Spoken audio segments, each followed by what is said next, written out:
Hello, everybody. Hi, Welcome. everybody. Thank you for joining us. Many of you may have just come from our hour and 20-minute long video of Steve faceting that large 79 karat Phew, thank Tanzanite. goodness that's over, huh? Yeah, it was a long time to cut that. It took you what, 18 hours? Yeah, it was a long time. Yeah, Yeah, at least that. Yeah. and I recorded a bunch of it. Yeah, and you So did a great job on the recording, and oh the well, thank camera you. work was spectacular. Yeah, and I appreciate everybody who joined in watching that. There was over 50 concurrent viewers throughout the show, which is awesome. So cool to see. So tonight we figured we would do a live Q&A with Steve here. So if you have any questions about the Tanzanite that he cut there, gems or jewelry in general, that's kind of what we're here tonight for. So anybody that's an aspiring cutter, is a current cutter, or just loves the art of the whole aspect of gem cutting, that's what we're doing tonight. So we're just going to kind of talk gems and learn a little bit more about you guys and what your questions are. So first of all, I'd like to know where everybody's watching from. So I've got a few streams going on. I'm trying to keep an eye on all the comments that are going to come in on Instagram, YouTube, Facebook, and one other, TikTok. So if anybody's on TikTok, leave those comments. I'll try and keep an eye on them, and I'll get to as many as I can. Whatever I see come through, I'll try and ask Steve. So.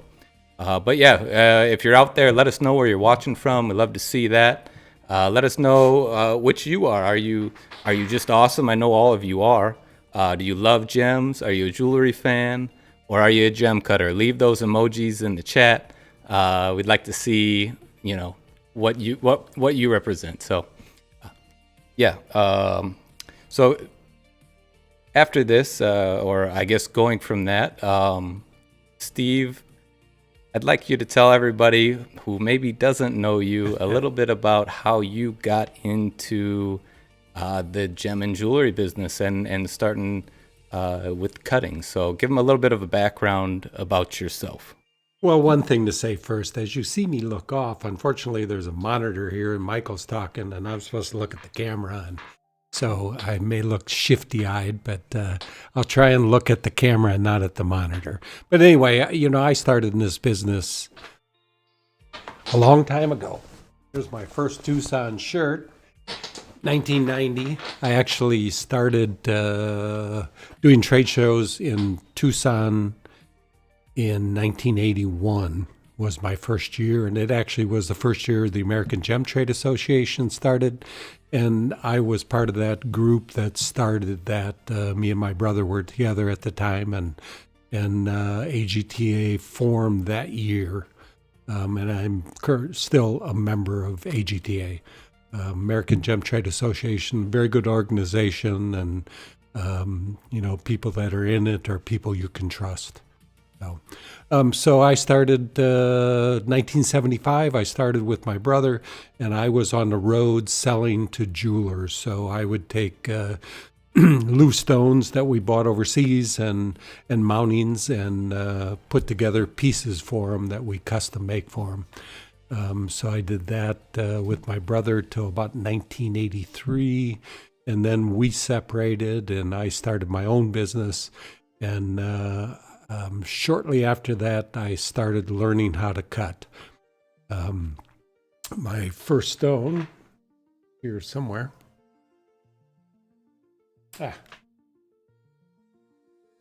So you cutters out there, of course you're going to save your first stone unless you're desperate for money and need to sell it. But mine was a synthetic, which I was in a rock shop and talking to a guy and said, yeah, I tried it once and, I just wasn't successful at cutting. He said, well, come on over. So I went over with him to his house, and 12 hours later, I finished this stone.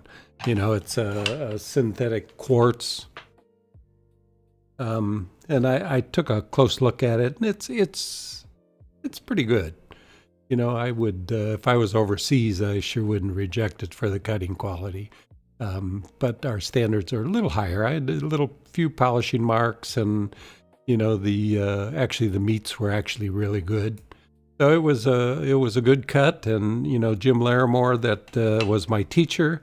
He said, "Well, you ought to stick with this." So I did, and I started cutting as I was on the road. I would cut in the hotel room at night, and after a couple years, it's pretty much what I started doing is cut my own stones.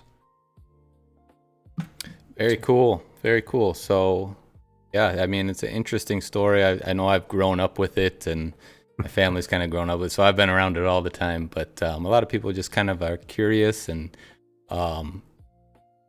where do you think a good starting point for many of these aspiring faceters would be, and how do they, how should they, I guess, get into it? Well, you have a lot greater opportunity if you're just starting, just because the videos that not only we're producing, there are others starting to produce, but we've been at it as one of the longest as far as teaching out there, and we've got many teaching videos, and just like this one, if you watch them, you're a step up on the person that's just trying to do it from a book, or it's always nice to have a teacher, but if you don't have a teacher, these videos are definitely a way to start. I had, other than the one stone that Jim Larimore showed me through, that was all the training I had, and from there it was learn on your own, and and it's been a good learning, been a tough curve. My biggest issue was that I had a machine that was so out of whack that you couldn't reproduce facets. I mean, you cut a facet and you would have to cheat it to find it. And not ever having worked with machinery before, I didn't know that that's not how it was supposed to be. I just thought you just had to cheat every facet, and cheating is taking a machine and manipulating the machine to find a facet. So that's just how I thought it was, and so I often claim I'm probably the best cheater on the planet. I could find a facet so quick, just because that's what I did for several years before a friend came over and looked at my machine, and he just said, you got to have a new machine. And so I bought a brand new machine, and it was a world of difference. So best recommendation is, if you can, buy a new machine if you're starting faceting. And if you're working on an older machine, just aspire to buy a good quality new machine. And in my opinion, the best available right now is this Ultratech. This is a V5. They have a lesser expensive model, but both are quality pieces of equipment. And it's a company that's there in the future when you need parts, which has been the problem with many of my machines that are in the basement right now, because I'm not a machinist. I can't build parts for these machines, and the companies aren't there to support you. So Ultratech is the way to go at this time. So I'm going to pop in here real quick, just getting a overwhelming amount of people watching, which is so cool. And a lot of people, they got some people from V's from California. We got Slitherbin watching from Mississippi. Dai Sensei Neil from Gold Coast, Australia. We got somebody from Florida, Chicagoland, all over the place. Indonesia, I saw on one of the chats. Really? But I wanted to get to a question that somebody was asking while we were airing the cutting video of the 79 karat Tanzanite you had cut. RVR Worker 1 wants to know if you can explain how to set the depth when you're starting to polish. So do you just go straight from where you were pre-polishing and hit that angle, or can you explain a little bit how to find where you need to polish? So you've cut the facet and you just going to polish. So as you change laps, of course, the height's going to change, but the angle doesn't change. Well, sometimes a little bit, but, you just leave the machine at the angle that you want it to be. I don't know if equipment's all kind of messed up here. But I mean, if Yeah, I mean, you just keep the angle and you just lower the machine and start polishing lightly and check where you're at. If you're whichever side the facet is, just adjust the height and until you're polishing the whole facet. Hopefully that answers the question. Yeah, that's good. But it's kind of, you just want to keep that angle, and then you do, when you're polishing, you kind of look at where it starts to polish, and then adjust from there, either by raising or lowering the mast or adjusting the cheat. And you can do it without the machine running, long as, particularly if you have enough, I use WD-40 on the polishing lap. And if you have enough of that on there and you just rub it across, that you're going to see where it's at. And then you're not going to cause a flat. If you're running it, you'll get a little flat that you've got to polish too much to get it out. So if you just take it and just rub it lightly across the lap and then look and see where the whatever the oil you're using is, where it's located. All right, I'm just gonna fire out some of these questions. They're coming in from all over. And I'm gonna throw this on there. Here's the star of the show. Oh yeah, yep.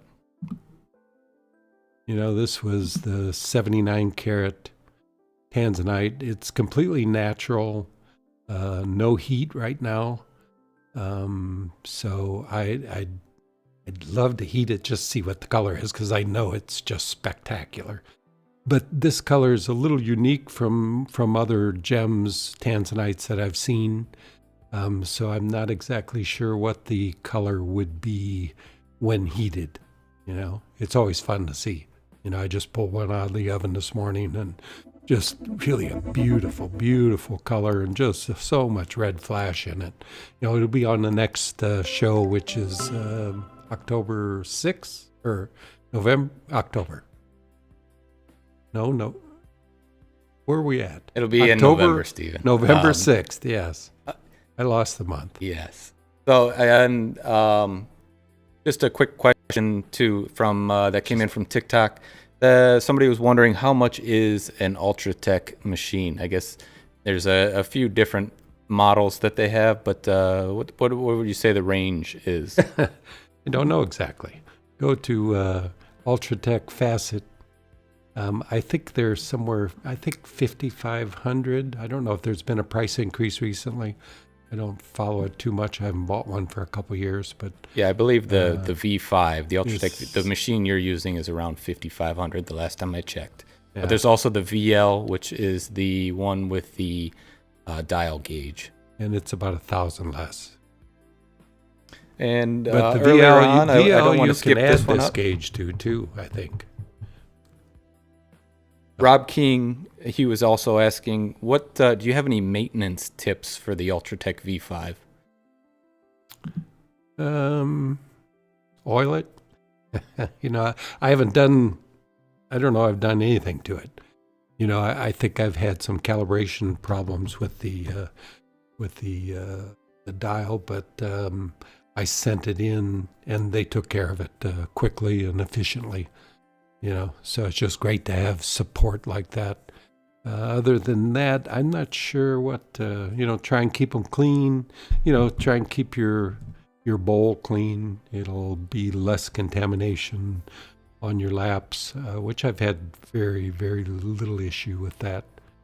But other than that, I haven't done much of anything. Cool. And Elegant Earth Stones from over on Instagram wants to know, how long would it take a person to learn once they started? So say they bought a machine, got some rough, they watched your videos. How long do you think it would take for them to cut a quality stone? A couple days. Yeah. The machine is the key. If you have instructions like we've given you, you have a quality machine, life is much easier than, like I explained, when I had a machine that was all out of whack and thought that was normal. But you don't have to worry about that, particularly with the Ultratech. Any new piece of equipment like this, it's going to take that variable out of it, and then it's up to you. I have seen people that I've tried to train, or I have trained. Some get it right away. Some, have issues that the concepts are difficult. But everybody I've trained eventually got it. Some learn it quick, and some takes more time. But I think, cutting a round brilliant, it shouldn't take you too long to cut a quality round brilliant stone. I think following our videos, and I would think in a couple days you can do it. I don't know for sure that's true for everybody, but if you're somewhat mechanically inclined and you do your research, it's not the most difficult thing on the planet to do. Really the most difficult thing is the preforming, the buying the rough, getting the shape of it. But if you're when you first cut, you buy something cheap and, topaz, aqua, garnet, the easiest are garnet, probably tourmalines, easiest to polish. And you buy something inexpensive and you don't have to worry about losing a little weight. So you just sit down and cut it, and, it's pretty straightforward. And a little shout out to Rochelle Peters. They're in Des Moines, Iowa. They're going through sapphire rough as they listen. Really? So that's cool. I hope you're finding some nice clean gems. Did they order it, or yeah, that's a good question. Was it from Montana or a different parcel? But we'd love to hear. Let's see, what else do we got here? So James Welch over on YouTube, he wants to know, do you have to polish again after heating? I'm assuming he's talking about Tanzanite. No. There's certain stones, like if you took a sapphire and heated it to the temperatures that some of the treatments require, it does affect the polish, and you have to recut it or repolish it. But in the case of most gems, you cut them, you heat them, and it has no effect because the temperatures are low. You're talking generally a maximum 1100 degrees, and that typically has no effect on the surface of the crystal. Cool. And I've got a question that came in from someone in Washington State. They're asking if we make custom jewelry. If they found a stone in our inventory, could we design something for them? So you want to tell them, I guess, a little bit more about our business and what we do here. Sure. We do custom design. We do computer-aided design. My nephew is Christopher Michael. And he does our computer-aided design. And if you have an idea of what you want, or some pictures of things that you like, he can create a design for you.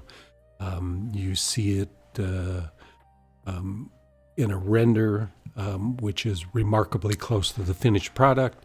You can have a wax sent to you if you want, so you could put it on. And then if you like it, we go ahead, we tell you how much. If you agree, we'll make it up and send it out to you. So yeah, it's something that we definitely can do. So if you are interested, either make the purchase of the stone and then follow up with Alice. She takes care of all that, and we'll help you out with creating a design for you. Ralph's Rocks. He wants to know, or they want to know, do you wash your hands between cutting and polishing? He's starting to think that contamination is a myth. So what do you do when you're cutting? Do you keep your hands I clean? don't think about it, but I do wash my hands a lot. I don't experience much contamination, and I don't keep the pan on my machine clean as much as I should. I can end up cutting 3 or 4 stones before I clean everything out. and that would be the main source of contamination. But it can come from anywhere. That's the diamond powders that come, or the diamond grit that comes off the laps. There's no reason that it couldn't contaminate, and I'm sure it does. But I haven't had that issue for quite some time. So apparently, I'm washing my hands pretty often. So and I try to wash down the machine and clean off all the things that I touch, because it could be an issue. So, whether it's truly an issue or not, why take the chance and just keep things clean and try and prevent it. And Duran West, as you can see on the screen here, they've been a rock hound for many years. They have many gems still in the stone. They want to learn how to take on the gem from stone and to be a cutter. They're not sure where to get started. So I know we've talked about it previously, but let them know what your thoughts are on how to get started. How to get started as a gem cutter? It would be watch our videos, buy a machine, and sit down and give it a shot. You may look for local cutters. If you have a club that facets anywhere close, you could look for somebody to give you a hand,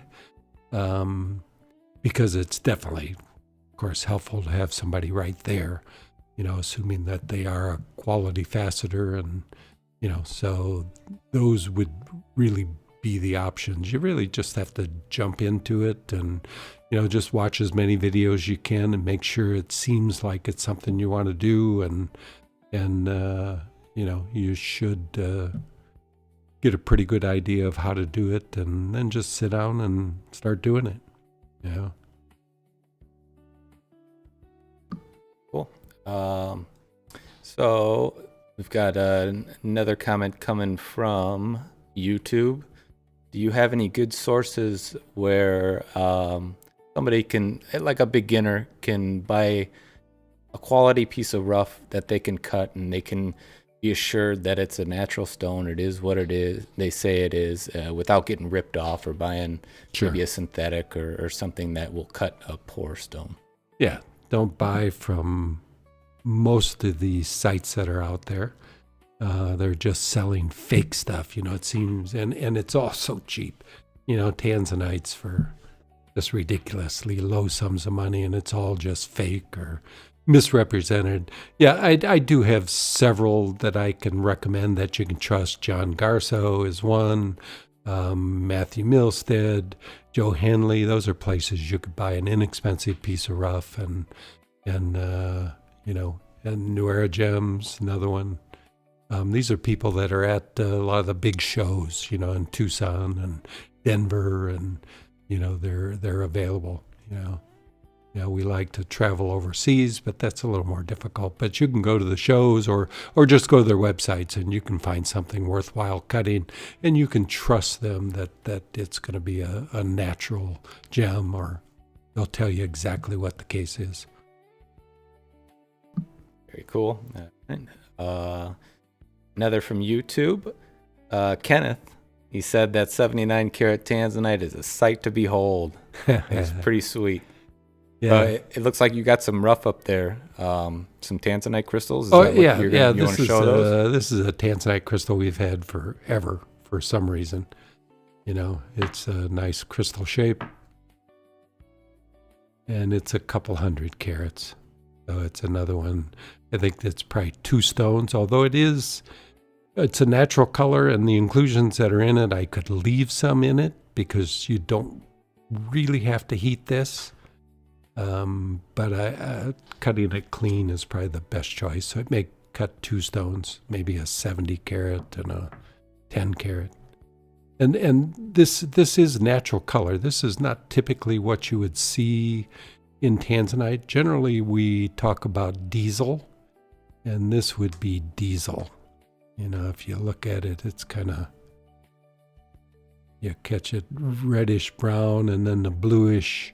Because if you look into a fuel can with diesel fuel in it, you'll get this brownish color with a blue luster to it, and that's why they call this diesel. It's what the miners in Tanzania came up with that term, because they're well used to using diesel fuel. So, a couple of Tanzanites. And comment on TikTok. Amber wants to know, do you need a certification to cut gemstones, or could you just hop on a machine and start cutting away? You just hop on a machine and start cutting away. Yeah. Certification, I don't have one. Amber, you can start cutting tomorrow. No problem. Yeah. So about, say somebody starts cutting a stone and they're not sure what it is, and then they're going to sell it. What do they need to do to identify what they've cut? That would be, I guess, your main concern as a cutter is, selling what you say the material is and being honest that way. Let me grab one thing before we get started. Okay. All right, he's going into the safe. He's going into the vault. So while I'm out here, these comments keep coming in. I want to thank you all for being here. Christopher, actually Celia says, Christopher Michael does some beautiful work. For those of you who don't know, Christopher Michael is my cousin. He's our jewelry designer. So thank you, Celia. All right, I'm back. He's back. That was quick. Yeah. Nice. What'd you do? So, run? The start of it is identifying the piece of rough that you buy, what it is. The other tools that I'm going to show you will not identify that piece of rough. It'll only do cut stones. So this is a specific gravity tester. Now you need this goes actually under a scale, a weighing machine. And this is filled with water, and you weigh the stone that you're trying to test, or the piece of rough, and you weigh this in air, and then you suspend it in the water, and this transfers the weight to the scale, and it gives you a weight in water. So, the weight in air minus the weight in water, which will be less because of the buoyancy. And then the weight in the difference of those two divided into the weight in air will give you the specific gravity of the stone. And specific gravity is pretty specific to every gem. They'll vary significantly, and you can usually identify most rough using a specific gravity tester. So from there, once you've cut your stone and you're still not sure what it is, this is the key tool. This is a refractometer. This one comes from GIA, and it's pretty expensive. I'm not sure where this one's at currently, $600-700. Or you can get the cheap version from Amazon for about $100. These just you lay the table of the stone or a flat part of the stone on this hemisphere, drop of this, and it makes a solid pass from the stone to the hemisphere, the fluid that's between it, and it'll read out a number, and you can read that number and you pretty much know what the gem is just by refractive index. I'm not going to separate synthetics for you, but as far as separating almost all gems, it does a good job at that. So those are two tools for identifying minerals and identifying faceted stones. Other tools we use, of course, good bright lights are great to have. UV. See it. Screw up the screen. And another great tool I always take when I travel overseas is a dichroscope. A dichroscope will identify a lot of stones. When you're looking at Tanzanite, it'll show you 3 different colors on the different axes of the stone. So you can pretty much ID Tanzanite pretty much for sure, just with a microscope. And it'll separate a lot of stones, garnets and tourmalines. Tourmalines will show 2 colors, garnets only 1. So those are a couple of good tools. What's that? Oh, okay. That's pretty much my tools. I have a few others, but we'll get into those. And Triggered Millennial wants to know whether cubic zirconia is a good stone to start cutting on. What would you recommend? I would never cut a synthetic. Yeah, and that's you. There's a lot of cutters out there. Although my first stone was a synthetic, so but I didn't know any better then. There's plenty of natural stones out there. Although I understand synthetics, there's a lot of people that cut them. Because it's a no-brainer. I mean, synthetics, the rough is just clean, clean, clean. It's cheap. You don't have to worry about wasting it. So it cuts out all those issues. So if you want to cut synthetics, it's up to you, but there's just no value to them. I mean, you're never going to get your time out of it. Cut something that's going to at least make you some money. Cut your first stone, cut an amethyst, cut something cheap, but at least you've got something that has some value when you're done.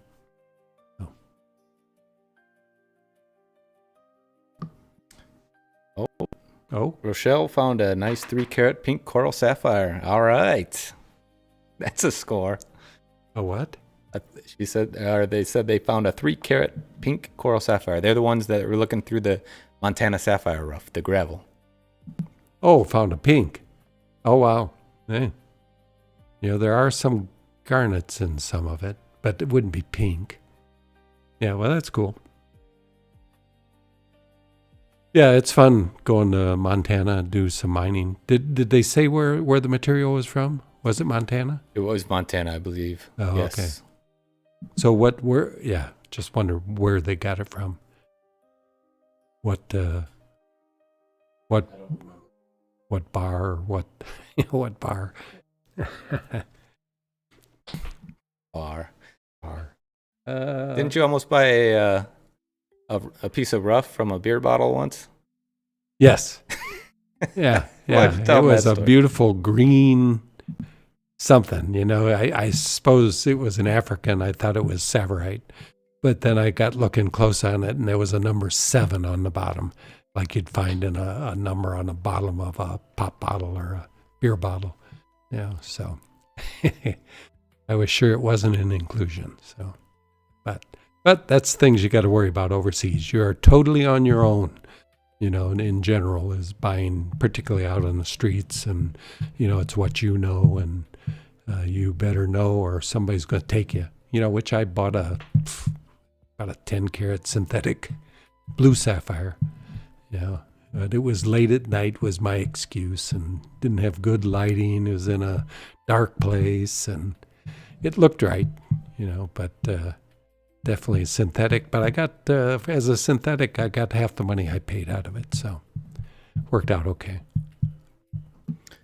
All right. A lot of good questions coming. RB from YouTube wants to know, what is the smallest type and size of gem rough you'll spend your time cutting in terms of millimeter and carat?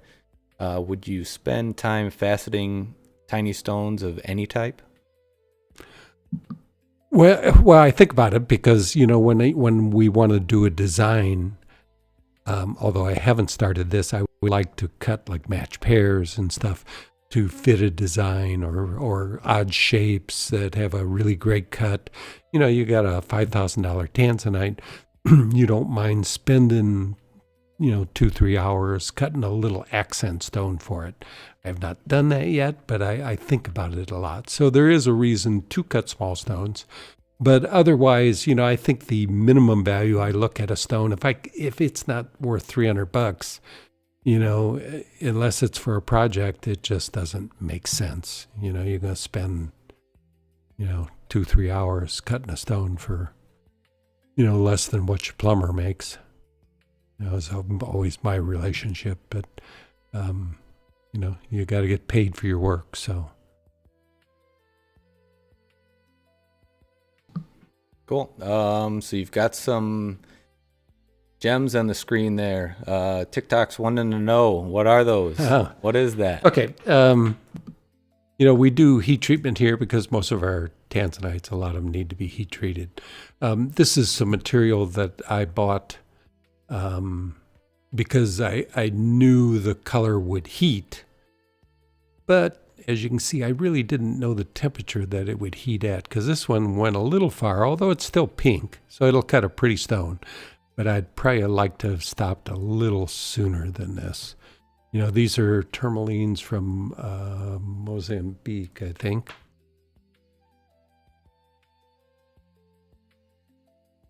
Where are these? Mozambique. Yeah, these are, and I knew they would turn pink because I have heated a lot of Nigerian material like this. And I used the temperature that I heated Nigerian to, and it just went a little bit far, I think, but it looks like a really great pink, and it'd be light pastel pink. So it's still a good saleable stone, but the next stone I heat will go a little lower. Maybe we'll go to 800, see what happens, and, so. But that's what those are. Because these were, the color's not great, but they were relatively inexpensive because of it. Relatively. So.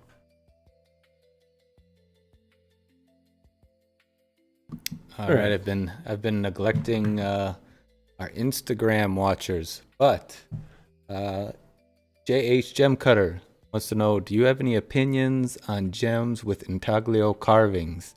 Do they increase in value because of it? Well, it depends on the quality of the carving, I guess. It's not something I do because I'm not that talented. There are some great people out there that do that style of cutting. And if the quality is great, yes, it improves the value of it. I find it interesting, but it's never been something I really wanted to do, partly because I know I can't do it. I shouldn't say that. I'm a pretty good guess that I'm not that artistic. I'm a good machinist, but not artistic. So with quality, it improves the value. A mediocre cut, to me, it decreases the value. And one coming in from TikTok. We get asked this a lot, and I know there are some people that do work with these machines, but the Vivor faceting machine, I believe we ran into a couple guys that had they made some kits to, I guess, turn it into a better machine. Is that the kind of machine it was? I want to say that's what it was. I'm not exactly positive, but I want to say that there are some like aftermarket, I guess, upgrades or kits to make them better. If this is the machine he's talking about. And as far as other machines, I've used so few. If you have questions about, of course, the Ultratech or the Gem Master Facette or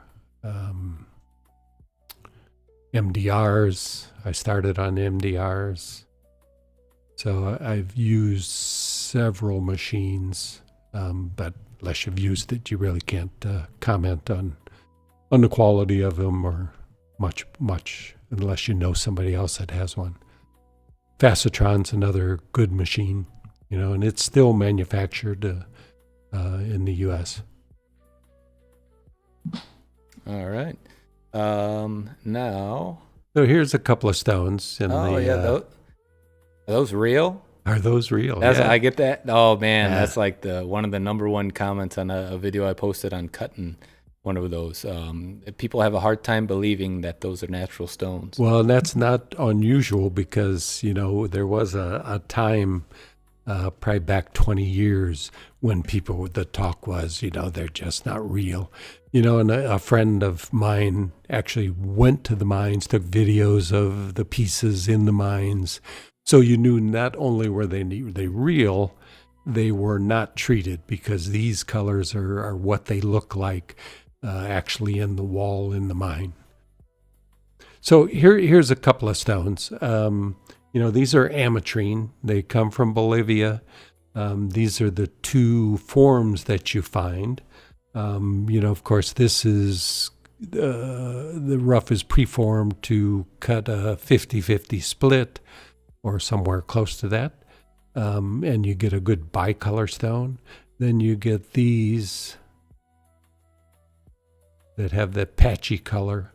And they can also create a different style of unique stone. You see we've cut many of them. So I like them both. Both very saleable as long as you get a good deep color and a clean stone. These are a bit more of a challenge to cut because you never know how they're going to finish. Just how it mixes. Sometimes the colors mix too much and you just get a kind of brownish, reddish. It's unique looking, but not as ultimately saleable as when you see the split of the colors, when you can cut it and actually highlight the split of colors, which this one will probably do well. You just try and put facets maybe where the color is and try and separate the faceting and the colors. But that's ametrine from Bolivia. We got lucky in Hong Kong and found somebody getting out of the ametrine business, and she had about 4 kilos. I think we bought 3 of them. So we'll have some ametrine for a while. Any big peridot? I have some really big peridot. I have the biggest peridots I've had in years, up to 26 carats. So if you go on MoreGems.com, look up peridot, you'll see some big minty color peridots. They're by far the finest I've owned. There's one really great one that's really clean, and a couple that have some minor inclusions in it, but they're still beautiful stones, and the price is half from a clean stone, but definitely some big ones. Over 20 carats are tough to get in peridot. A question came through that I kind of liked and I'm curious about. What's the top thing that helped you improve at faceting? The top thing? For getting a new machine. Yeah, getting a high quality machine just made all the difference in the world. It was like,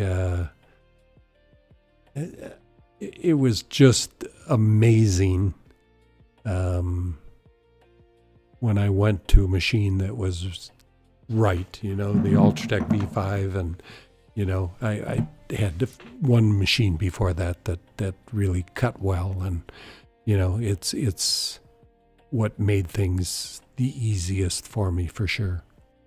Up to then, it was a long time to really learn faceting and learn rough. Learning rough is probably the most difficult part of it. And as I get older, it gets more difficult because it's more difficult to see internally into the stones, which I've been working on. If you're a cutter and you don't wear a visor, you should, or something magnifier like it. I used to use just a loop. Oh man, the amount of time difference, you go every time looking with a loop. And when I started using a visor, I'm sure it cut an hour and a half off each stone. Just so much quicker, not have to deal with a loop all the time. So I just bought these. I have no idea whether they work well. I saw somebody online with them, and so I bought this, and I haven't even used them yet. But the lenses look good. I still could use more magnification. These are like 3.5 power. So if anybody out there knows of good equipment that has higher magnification, I'd almost like to set up a camera. I could have 10 power and just look at a screen and see whether the facet's polished. Because that's gets to be the tough thing, knowing whether your facet is perfectly polished. I don't know if I answered the question or if I went off on a tangent there.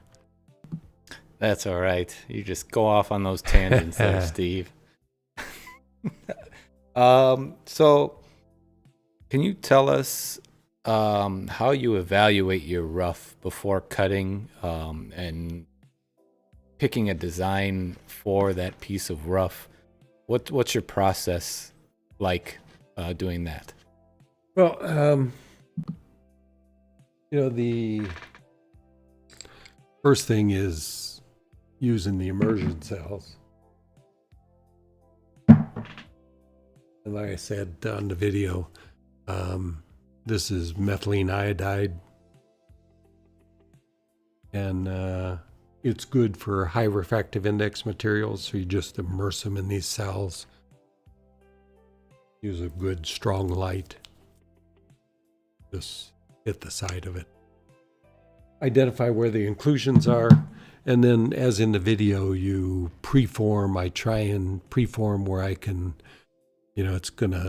new cutters will have difficulty with this because trying to decide where a girdle could be and what you have to clean off to get down to where you would have a girdle, is my first step. Preforming a piece of rough that I have a girdle.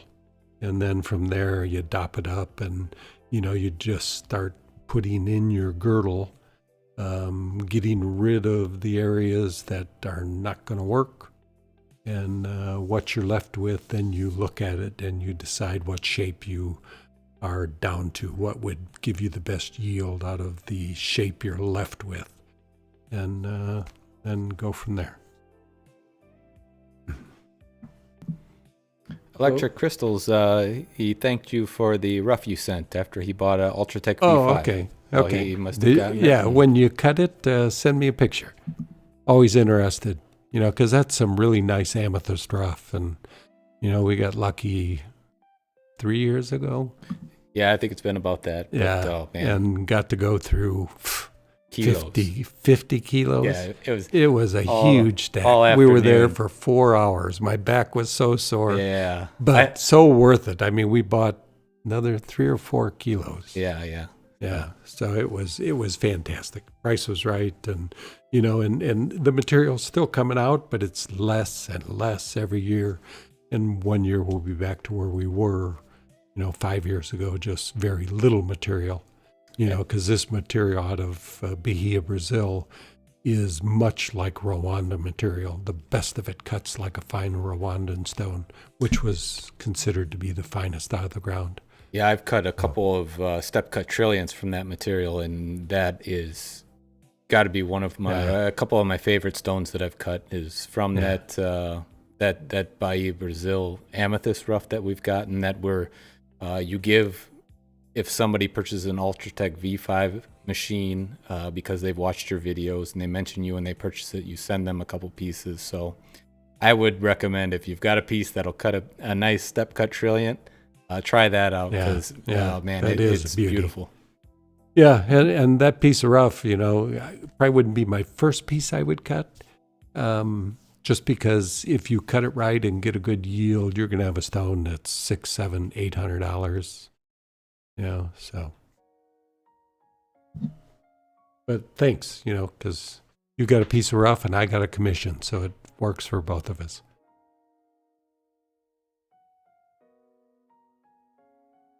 The other oil I use, which this is just wintergreen oil, and you can, it's used on your skin is what it's sold for. So it's something that you can just use in your hands, and you just put it on the surface of a piece of rough, and it not only smells good, it definitely makes it easier to see through the stone.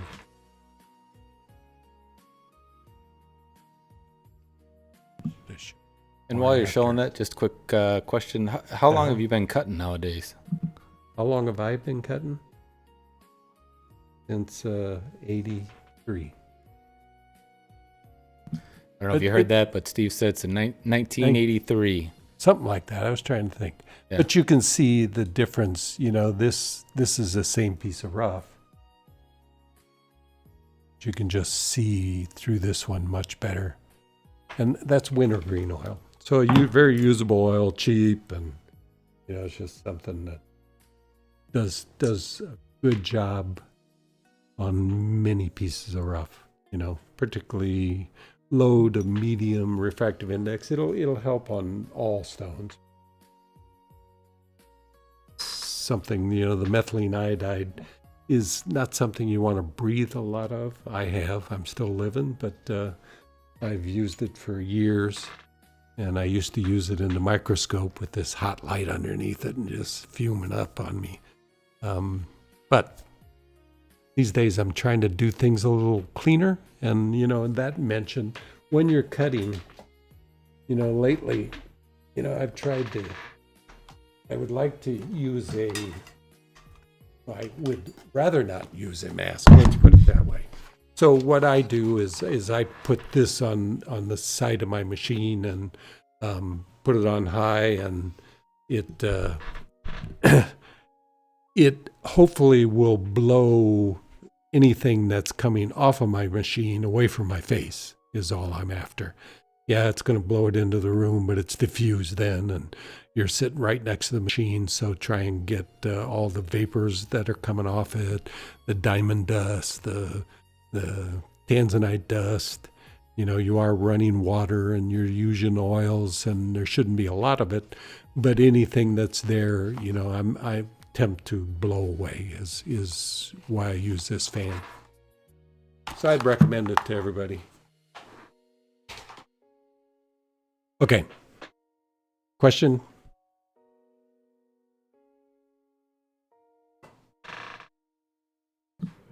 So, Billy Jeans, the Ultratech machine and the parts there, you can go to ultratech-facet.com, I believe it is, and that's where you'll find the machine that Steve is using, which is the Ultratech V5.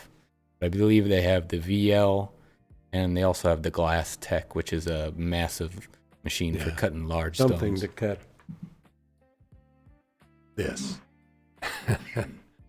Which I bought this with the intentions of cutting, because I cut a quarter pounder once, which was 450 carats.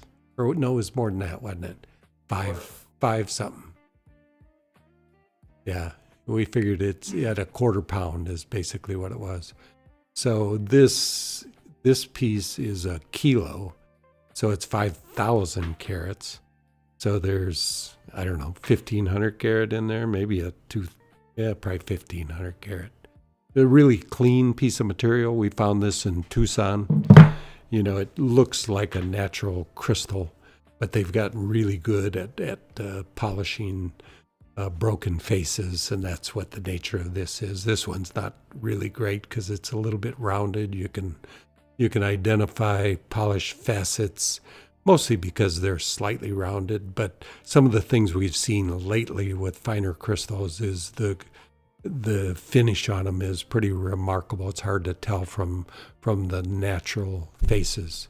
But I don't care on this. It's a natural piece of quartz, and it's something that maybe one day I'll cut this piece. Before that, I have a couple of big pieces to cut that I do want to get to sometime near future. These are two pieces of topaz. This one, of course, is irradiated to color, probably cyclotron treated. They bombard it and it alters the color of the material. And this one being a natural. There is some blue zones in it, so it's going to cut a light blue stone. I don't know if we can see it in this light or not. There you go. Yeah, you can see the color. Tanzanite out of the back. But you can see the blues that are in it. So it'll cut a pretty stone. I'll probably cut it down this axis. You do have to cut off this axis 5 degrees. Otherwise, you'll have a problem with polishing. So, Mystic Flora from TikTok wants to know your thoughts on zircon. Love zircon. One of our favorites for sure. We do lots of blue zircon. We buy lots of blue zircon. And I cut quite a bit of Tanzanian material from Tanga. it just cuts a really, really pretty stone. The material from Tanga is Imperial Zircon, which is kind of peach colored, which I love very much, and blue zircon, just amazing. And some of the material that's come out of Malawi is really great color also. Kind of a lot of it heavily zoned, unlike the material from Cambodia, which is really not zoned. But zircon's great stone. Yeah, one of the best. Just the brilliance is remarkable. Good hardness. Blues have the issue of facet etches chipping, probably because of the heating involved. One way to identify an old blue zircon is the facet edges are just little chips all the way around it. So. And just another question here. So what's the most memorable place that you have sourced gems from? Oh, Madagascar, no question about it.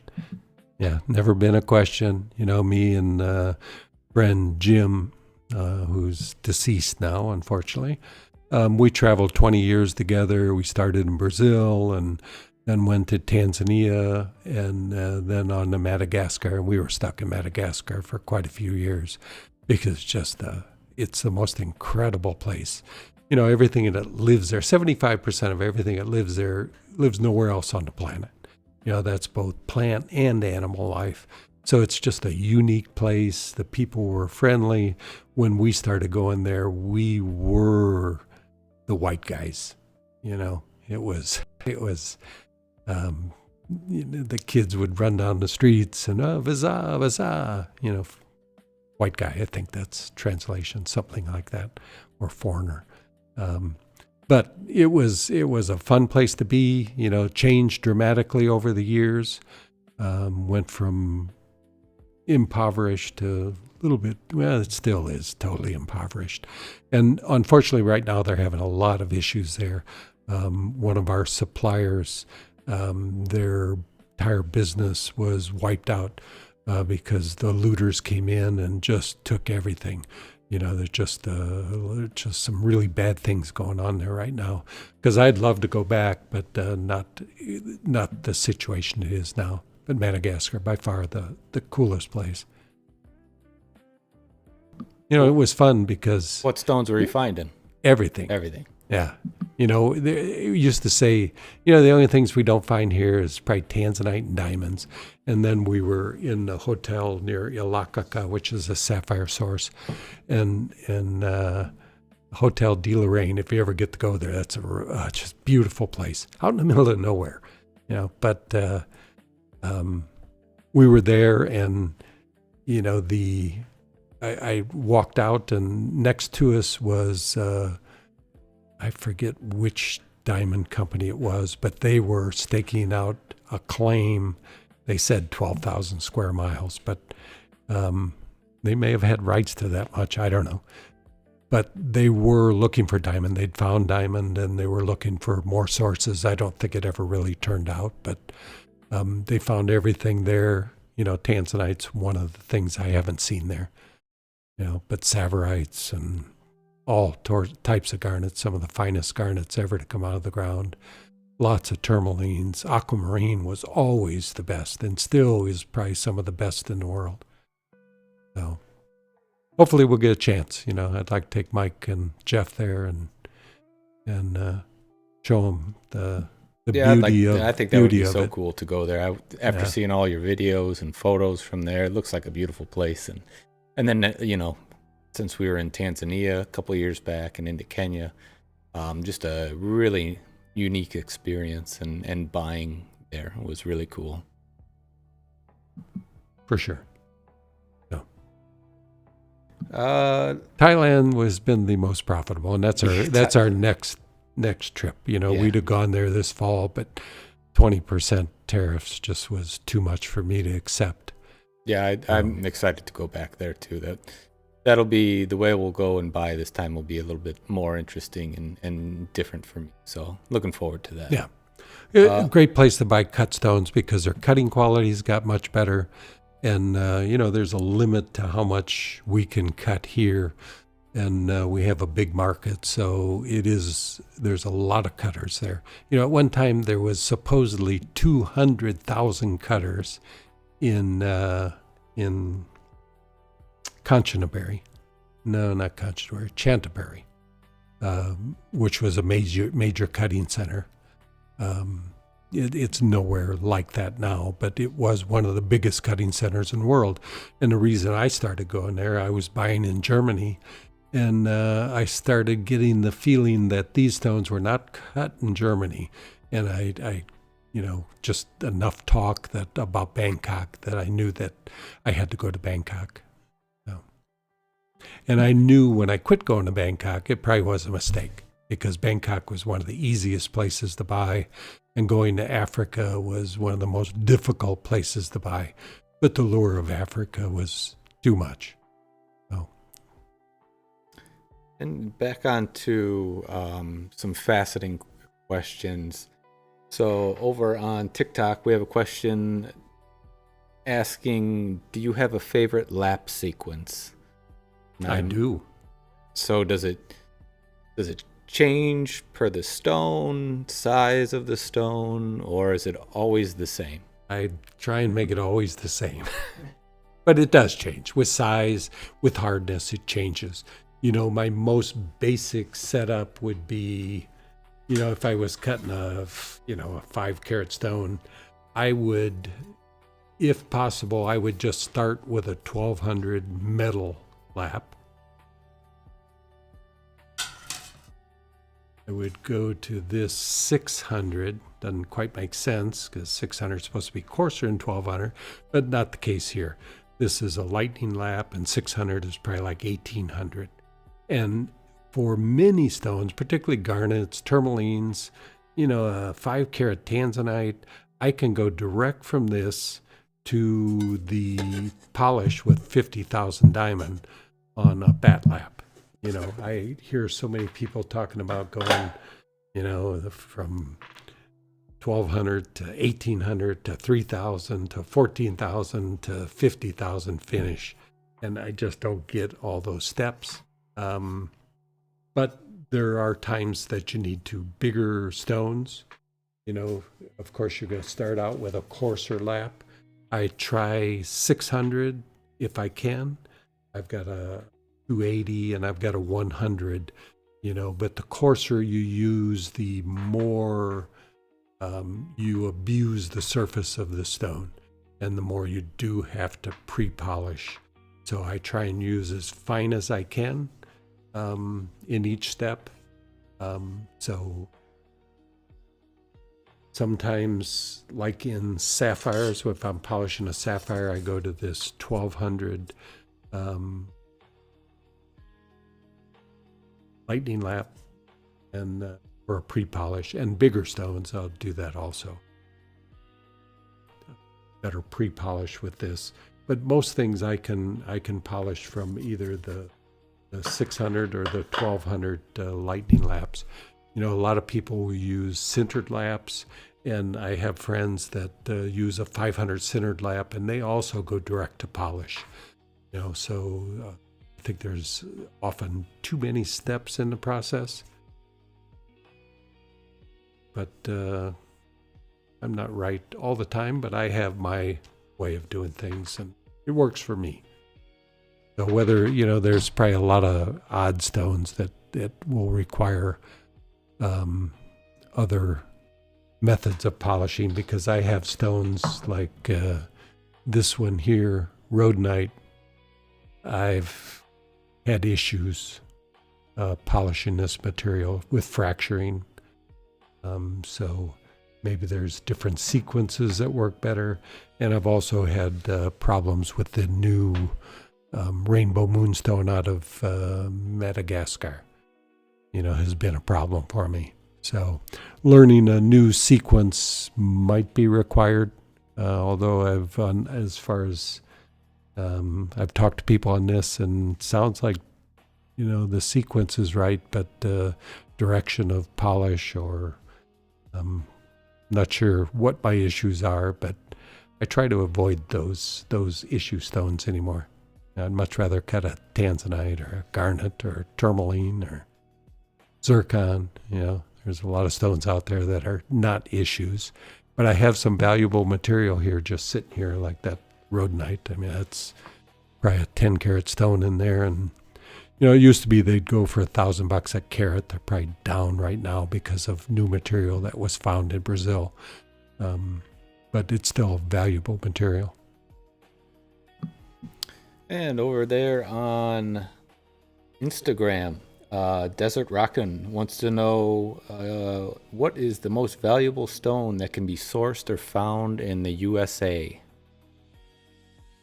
Probably sapphire.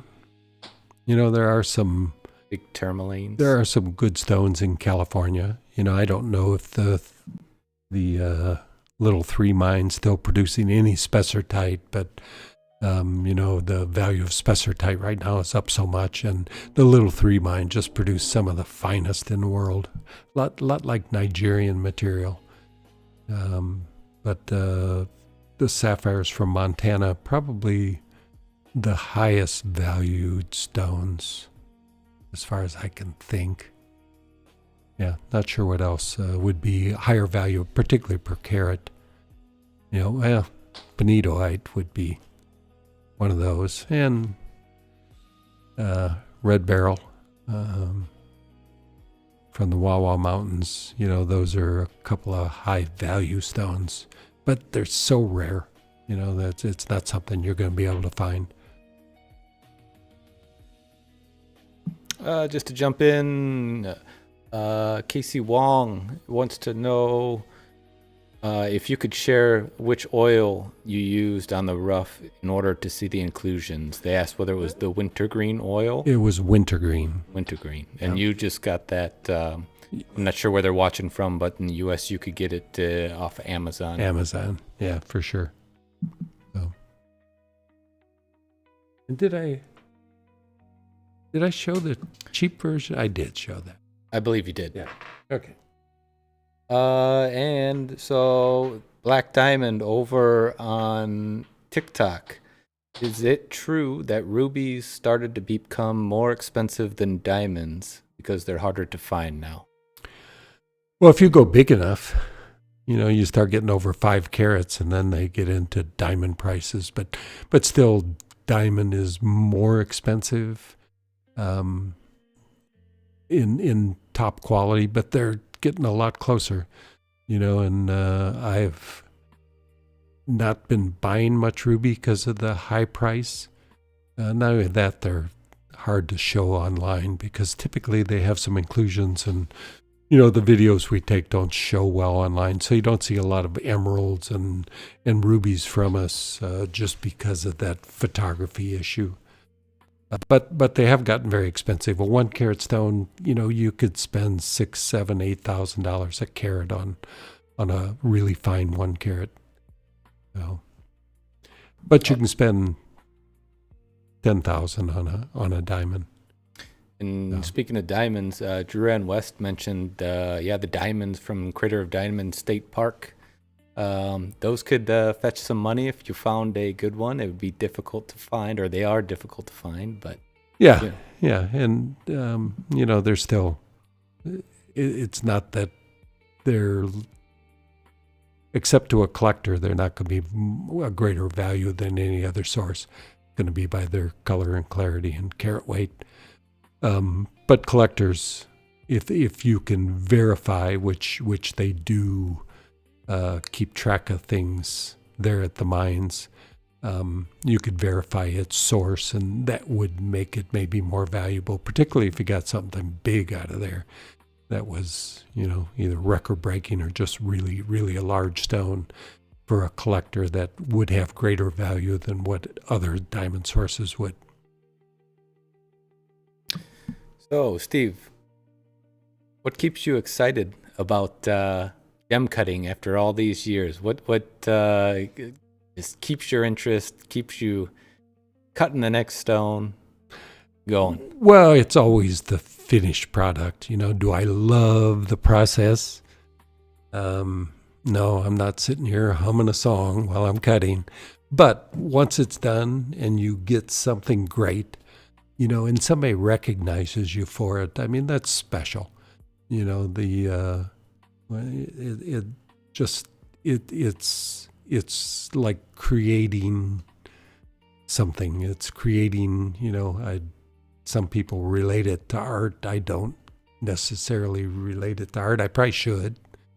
I just don't see myself as an artist, but it has that kind of feeling. It is a creation of something beautiful.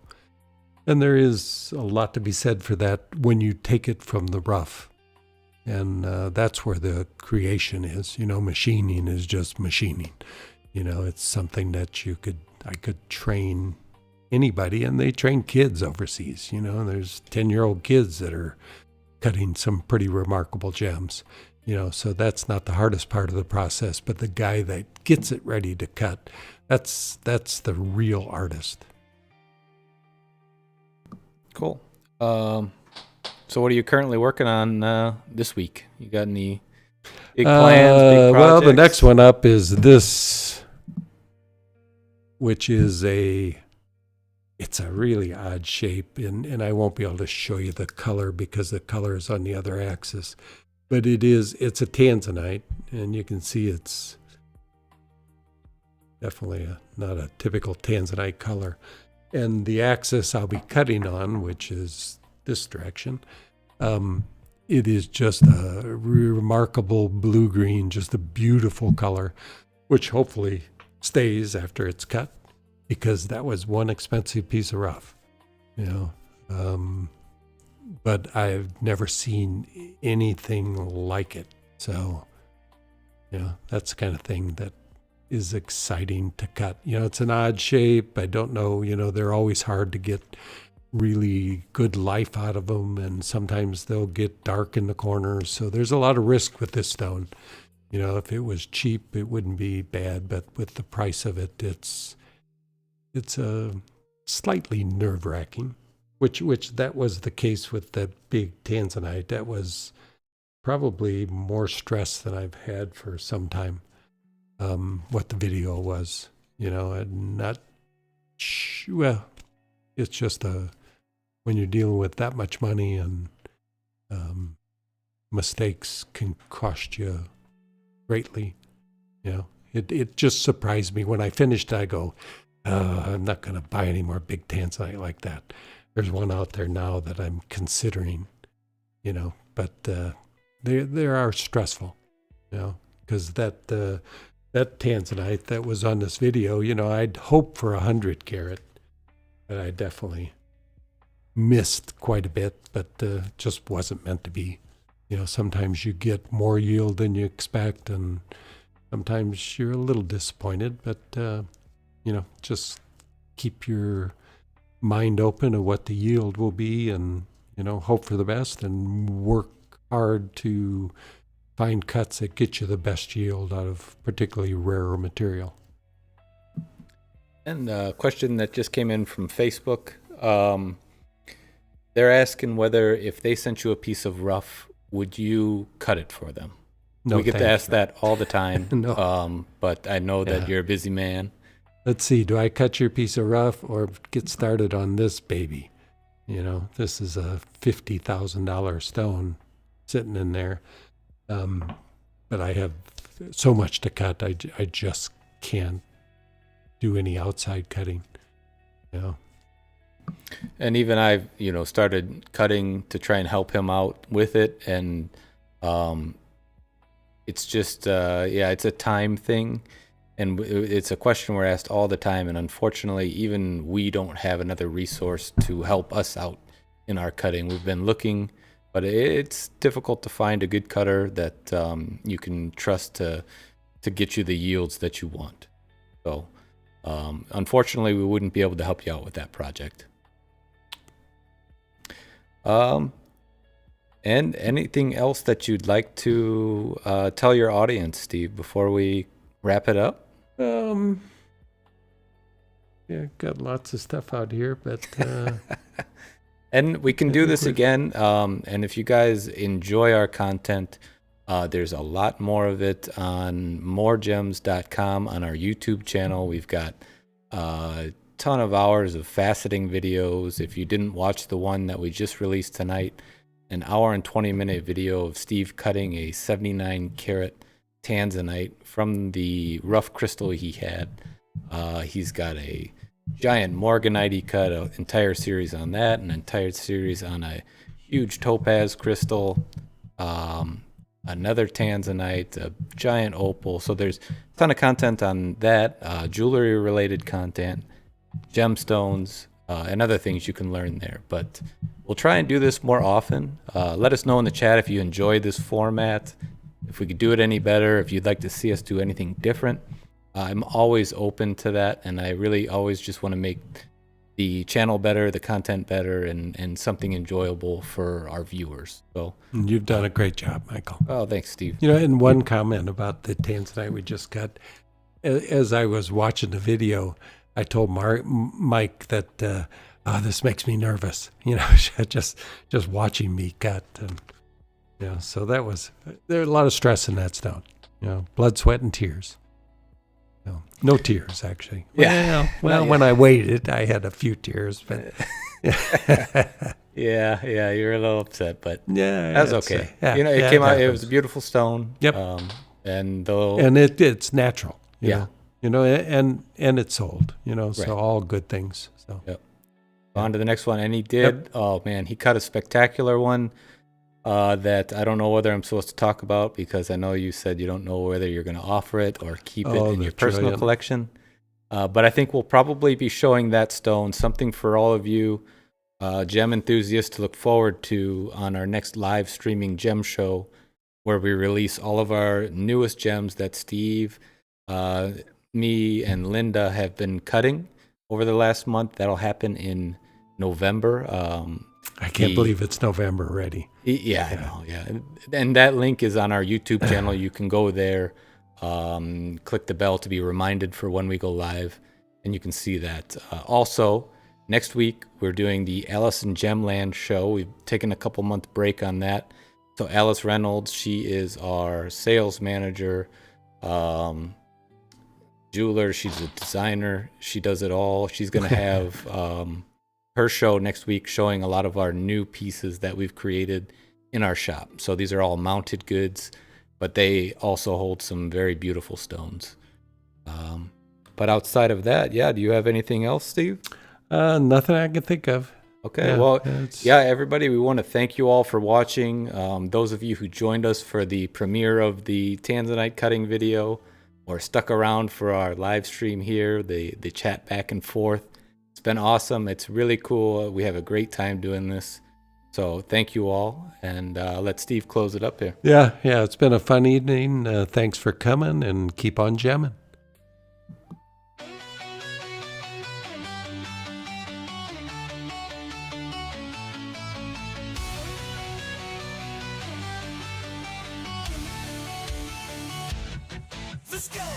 Let's go, live, the stage is set.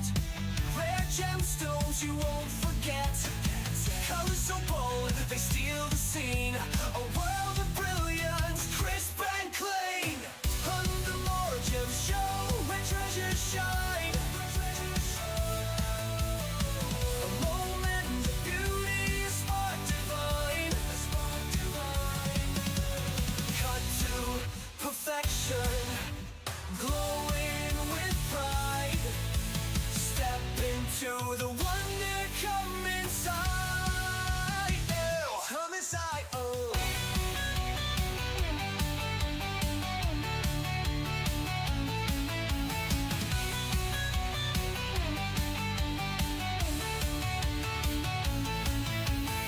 The finest gems, each one a star, from places distant and lands afar.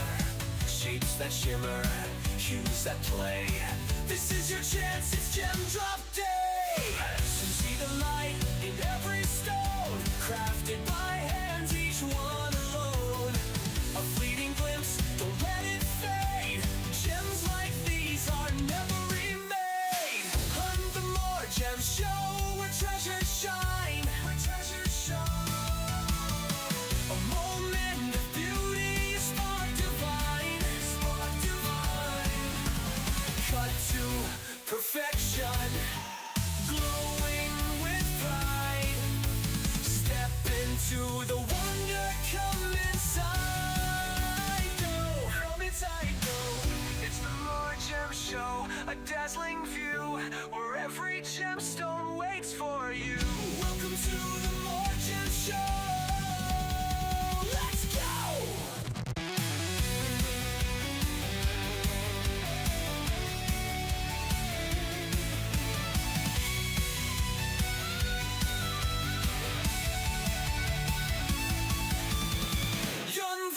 Gem Show, where treasures shine.